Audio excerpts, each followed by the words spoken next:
کہ لوگ شروع میں کہتے ہیں سجدہ تعظیمی جائز ہے اور اس سے پھر یہ بدعت ہوتی ہے، ان کی قول جیسا انہوں نے کہا، پھر شرک بن جاتا ہے، اور پھر انہوں نے کہا مزاروں پہ پھر شرک ہونے لگتا ہے، اور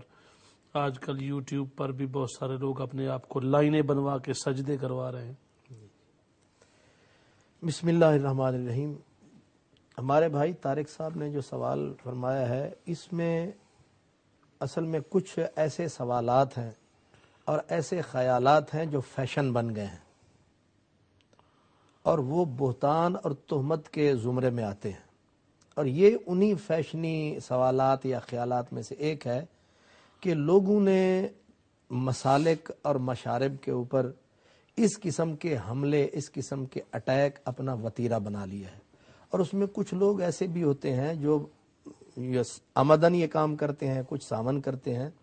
تو پہلی تو جو سوال، جو مسئلے کی صورت ہے وہ آپ نے بھی واضح فرما دی، میں بھی عرض کر دیتا ہوں کہ ہمارے مسلک اہل سنت والجماعت میں جن میں یہ بزرگان دین کثرت سے گزرے ہیں، جتنے اولیاء کرام ہیں، ظاہر ہے وہ اہل سنت والجماعت میں سے ہی گزرے ہیں، اور اہل سنت والجماعت کی صداقت کے لیے بھی الحمدللہ یہ تو امتیاز ہے۔ باقی رہا یہ ان کا فرمانا کہ بھی وہاں یہ بدعت کروائی جاتی ہے، پھر وہ شرک بن جاتی ہے، تو گزارش یہ ہے کہ یہ ایک ایسی تہمت اور بہتان ہے کہ جو آدمی کسی مسلک، کسی مشرب کے ذمہ داروں پر، علماء پر یہ لگاتا ہے، تو ظاہر ہے اس کے وہ